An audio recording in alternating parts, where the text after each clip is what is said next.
I tested 100 AI tools for small businesses, and most of them are a waste of time. 5 of them can actually save you hours, help you follow up faster, and stop you from doing the same boring tasks over and over. Let me show you the ones I'd actually trust in a real local business. I spent 18 years in financial technology, making complicated systems easier for people who aren't technical. Now, I run Business Buddy, where I help small business owners with websites, CRMs, automations, and the everyday tech stuff that gets in the way. So, I'm judging these tools by one thing. Would they actually help a real business owner? Before we get into the tools, let me clear up one thing. AI is a scary word for a lot of people, and I get it. But most of what we're going to talk about today are LLMs. That stands for large language models. Think of it as a piece of software that can read, write, summarize, and explain things in plain English. And that's it.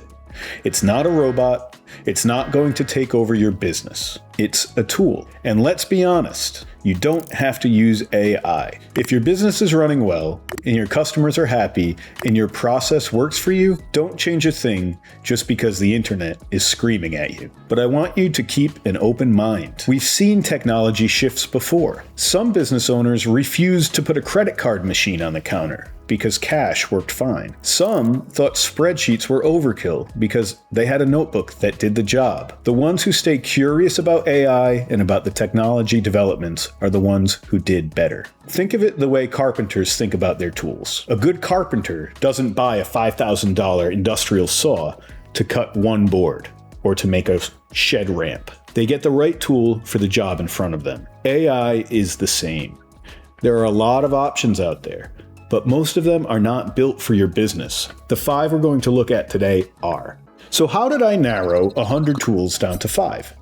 6 simple questions. Does it save time today, not in 3 months? Can a non-technical person use it without a manual? Does it fit with the tools that you already have? Does it create less work, not more? Can I explain its value to you in one sentence? And the most important one, would I still use it after the novelty of AI wears off? If a tool requires you to become the IT department, it's not a small business tool. It's homework. Real quick before we get into the tools, I built a free self-assessment that walks you through your day-to-day operations and helps you spot where things are actually getting stuck. It takes 1 minute to answer the questions. You come out of it knowing which of your processes can be automated or improved, and you get a free PDF download with it. The link is in the description. All right, let's talk about AI. The right tool for the right desk. Before I name the 5 tools, I want to give you the picture that makes everything click. This is what I talk about when people ask me about AI. Think of AI not as one giant brain, but as a team of specialists. If you hired a great executive assistant, you wouldn't ask them to come up with your marketing strategy. That's not their specialty. And you wouldn't bring in a corporate strategist to sit at the front desk and organize all your paperwork. That's a waste of their time and your money. In a well-run office, you should match the task to the person who specializes in it. And AI is just the same. Every tool has a job it's built for. Some are designed to write. Some are designed to listen. Some are designed to connect things together.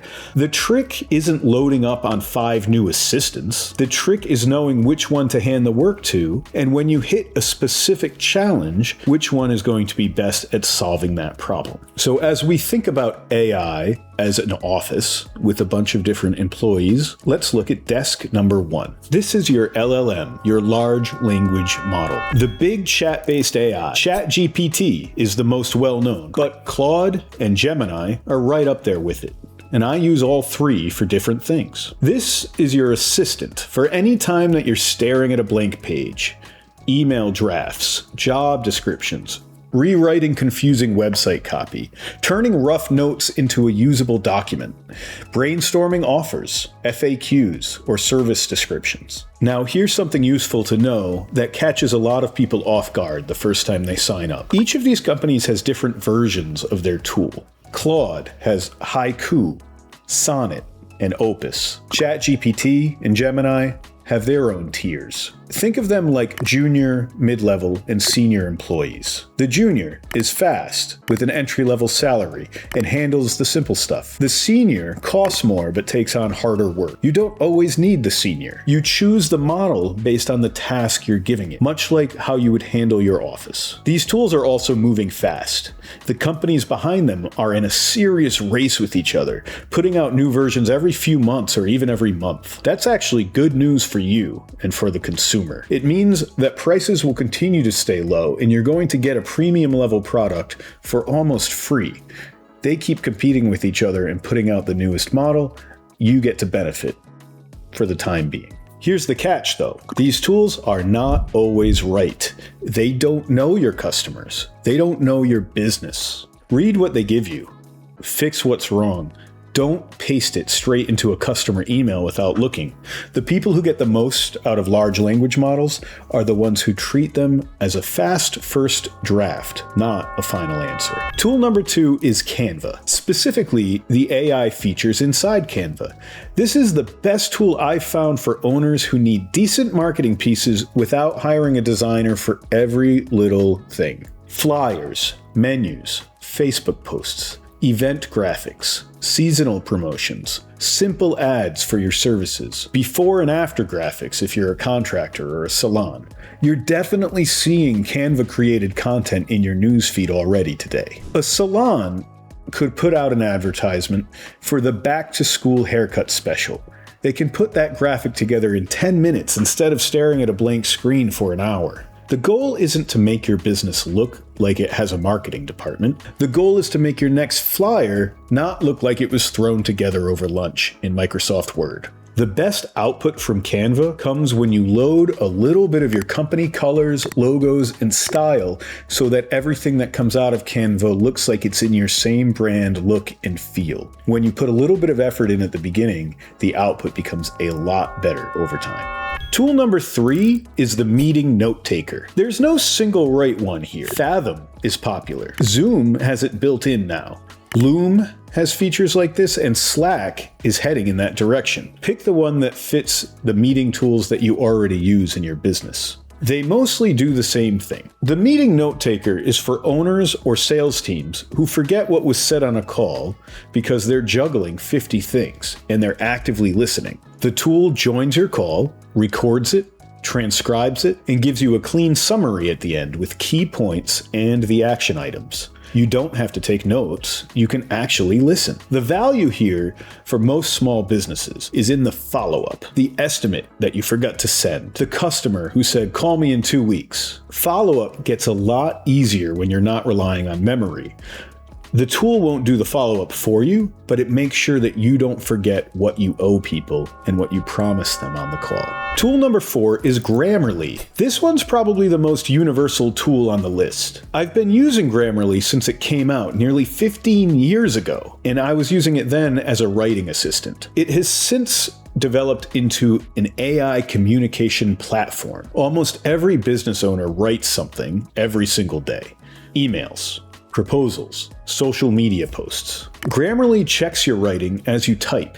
It catches grammar mistakes. It suggests clearer wording, and you can adjust the tone if you want it more formal, or more casual, or more humorous. A lot of the business owners I work with feel self-conscious about their writing. They worry that an email to a client doesn't sound right, or they spend 20 minutes on a paragraph when it should only take 2. Grammarly handles that in the background. You write the way you normally write, and then Grammarly comes back with suggestions for you to help improve before you click send. It works in most places you already type. Gmail, Microsoft Word, your browser, so you're not copying back and forth between windows. Definitely worth checking out. Tool number 5 is Zapier. I'm a Zapier solutions partner, so I'll admit I'm biased, but it earned the spot here. While Zapier isn't an AI tool in the same way the others we've discussed are, Zapier connects your tools together with zaps. And it uses AI to suggest ways to enhance those zaps. For example, a website form completion drops into a spreadsheet. Zap. A new lead is created in your CRM. Zap. A task is created to follow up on that lead. The appointment booking sends a reminder. The customer inquiry queues up a draft email for you to review. After the customer gets the service, zap, an invoice is generated. One important warning: don't start with Zapier. Start with the process. If your customer follow-up is messy and inconsistent today, automating it just makes the mess happen even faster. Real quick on what I'd skip. For a small business owner, I'd skip any AI logo generators or anything that replaces the need to come up with a true, unique branding. Those things require human touch and emotion. AI website builders, if you don't know what your offer is yet. These tools will spit out the most generic content if you don't give it some good direction. Any AI agents answering customer messages without a human reviewing them? This could turn into a nightmare really fast if you have a tool talking to customers in a voice that you wouldn't use yourself. Anything that promises to run your business for you. Run what part of your business?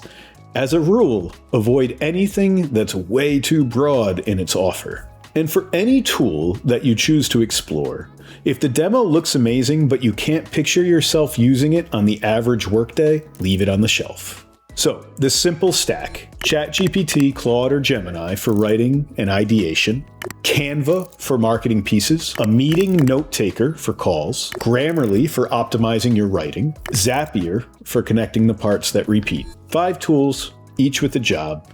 That's it. And here's the part that I want you to hear before we close. This isn't complicated. You don't need to be technical to use any of this. You just need to know what each tool is for and which one to reach for when you hit a problem. That's the whole game. Before we wrap up, I want to know which tools you are using.